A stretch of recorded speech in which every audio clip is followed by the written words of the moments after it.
West Coast Leppa is a big challenge. And two big blokes, that's probably their strength with Cox and Nat Nui, but your man's going pretty well as well, Steph Martin. Yeah, look, Nat Nui's obviously a really good ruckman, and Cox has been around a long time, so they keep life set as well. I guess we're going to have to worry about ourselves a little bit, and we'll have to obviously have contingencies in place for their potential hit-out dominance. But I think Steph's been going really well, so it's going to be exciting, Jill.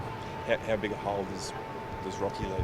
Oh, well, it's just another gun midfielder out for us. I mean, we looked at our guys that are out. Actually, our starting midfield's out of the team at the moment, Leuenberger, Rich, Redden and Rockcliffe, so that adds a bit of stress to that part of the ground. I think our defence is probably in order. I think that's pretty good at the moment. They've been going okay, but our midfield can't get any continuity of them this year so far. How do you overcome that? You just talked about the threat of Nat Nui and their ruckman. Yep. And you sort of overcome it.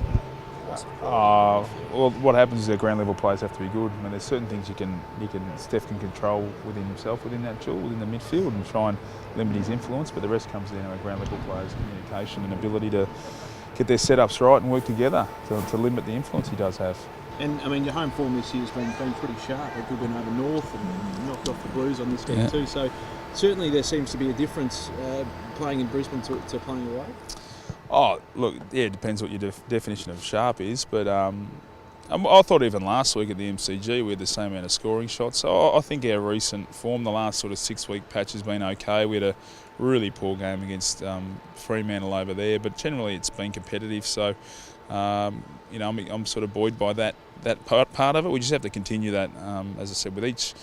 So Rocky this week, another member goes out of the team, but challenges the psyche of our team to keep competitive and keep strong and not sort of fall into the emotion that our better players are out of the team. So the guys have to make sure they concentrate on and control what they can control. You wasted a bit of ball going forward last week. Leppa, how have you worked on? Has that been a real focus this week? And how do you improve that into work? We did really a lot. And the guys know that we actually have plans in place for that.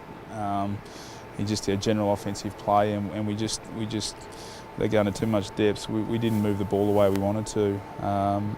It's a fine line sometimes. I know the punters and the outside don't realise, but so it's a very fine line sometimes between releasing a player out into space or releasing a player under pressure, and that's one thing we did last week. And it's only a little thing. It's things we train, but something that we just didn't handle that well under the pressure last week. Just on Rocky Leppa, he's missed a couple of matches now. Is that starting to become a frustration for you? It is. I mean, this particular one, if it wasn't for the first incident, he doesn't have a suspension this week as well. It kind of works that way with the points in the system, the way it works. So officially it's under the 100, but with his loading it's over. So he has to learn from it. He's got no choice, because if you want to put your life in the hands of the match review panel, good luck to you. I mean, you don't know what's going to happen. So you've got to be able to control yourself and make sure the things you do are clearly within the rules, because anything outside of that, you run the risk. Do you have to say something to him, or are you smart enough to figure that out this time? Oh no, I've had a chat to him, but I think both. I think he's smart enough to figure it out. As long as he's not going to become an excuse maker and blame the match review panel or blame anybody else. At the end of the day, it's his actions. He has to be smarter than that. Don't put your don't put your hands in the life of the match review panel. You don't want to go there, because we know you got to face the consequences that come your way. It must be incredibly frustrating because of the list that the Lions have got. It's very strong, but like you say, it seems to just be every week another senior bloke's falling out of the side. Oh look, I'd call our list developing, to be honest. If you talk about the age experience where we're at and the recent retirements, and our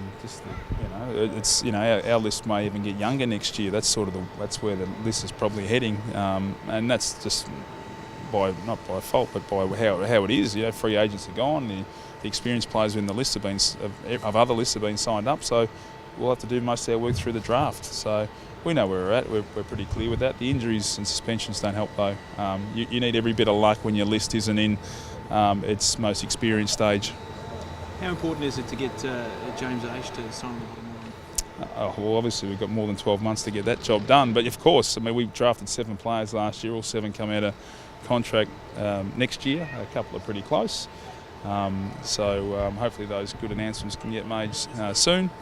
But yeah, of course it is. I mean, there's no point putting development time into players if they're going to leave after 2 years.